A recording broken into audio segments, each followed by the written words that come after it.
2025 is around the corner, so I was thinking to myself what I can do to make myself more prominent on the online platforms in the next year.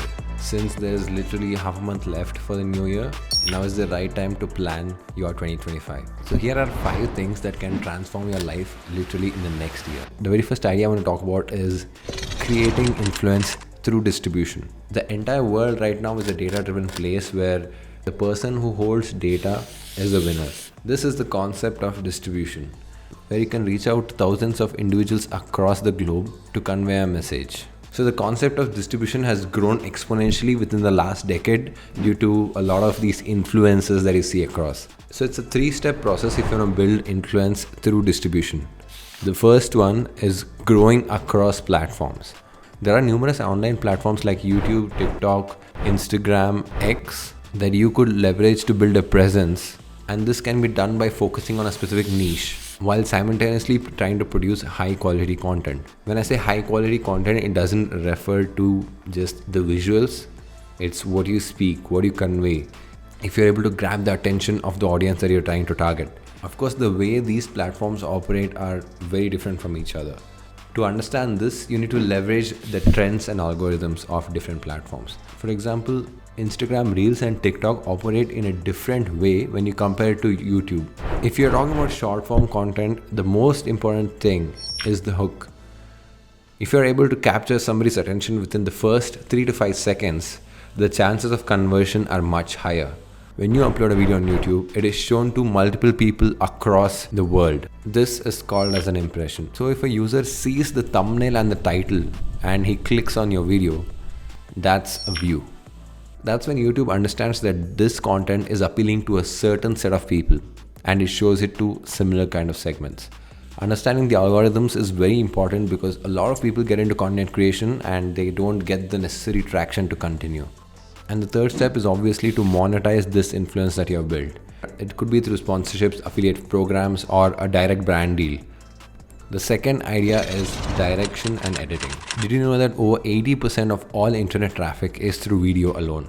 A lot of brands, individuals, and companies are getting into the content creation business. You can see from the likes of SoDo and all the sister companies that have come up recently, where they're focusing on creating long form content and podcasts. This is because people understand the power of influence. To leverage this, people have to get into the long form space. And as and when more content creators and more companies come online, what do they need? They need an editor. They need somebody who can direct these videos.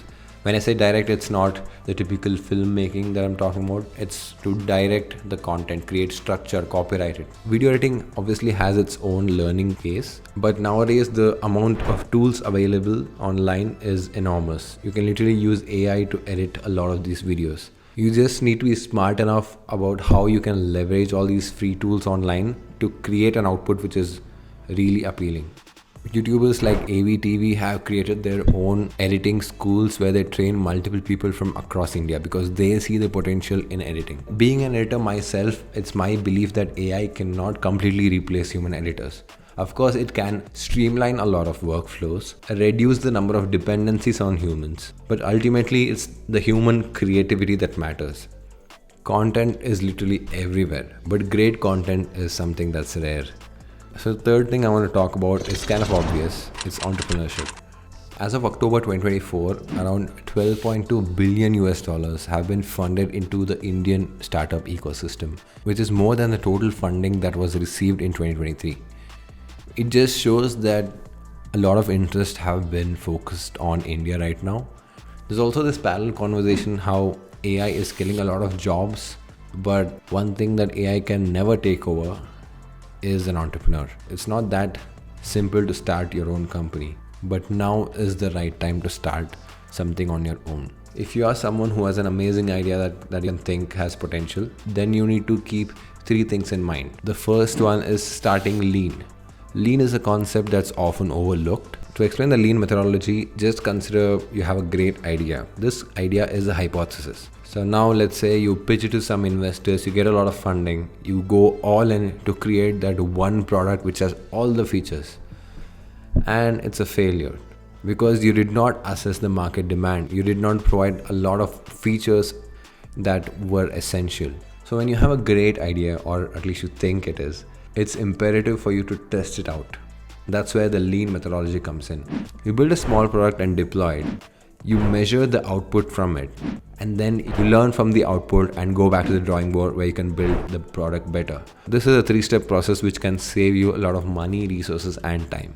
The second thing is try to solve a problem creatively. Identifying pain points is very crucial. Target industries like technology, sustainability, and education, which is always in the high rise. The third thing is diversifying revenue. A lot of entrepreneurs just go into this mindset where they have to perfect the product, so they just focus on one thing, investing every resource they have into it without thinking anything else. So my advice is, when you're building something, it's a journey in itself. A lot of people are interested in this journey. This is a great opportunity for you as a founder to capitalize on this.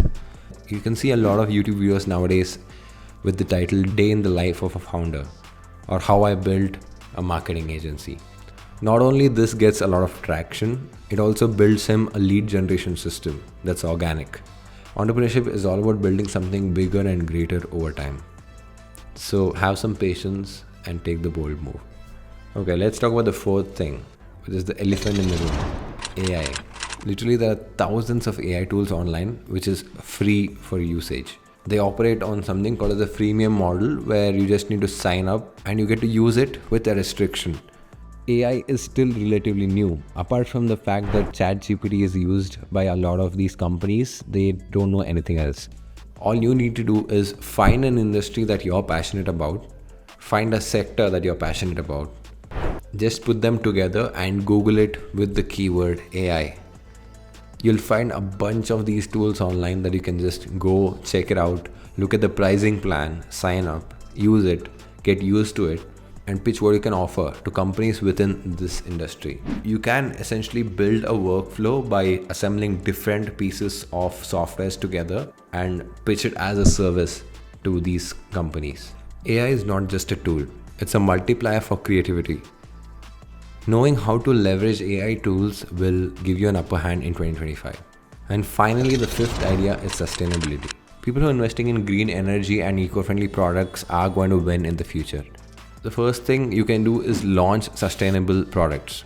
It could be a sustainable fashion brand, reusable products, or green technology. You know, almost all of the products that we purchase comes with a packaging, and at the end of the day, it goes into a landfill. As and when policies and regulations in India are going to get stringent, brands have to switch to a more eco-friendly option when it comes to packaging. So getting into that business right now could be fruitful in the future.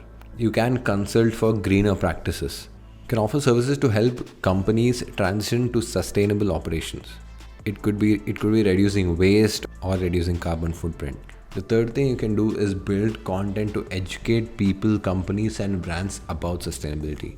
By doing this, there are two benefits. One, you get to learn about a lot of these concepts, which will eventually save you a lot of money. And the second thing is, it will help you establish yourself as a leader in this space. And you'll be able to see the benefits in the next few years.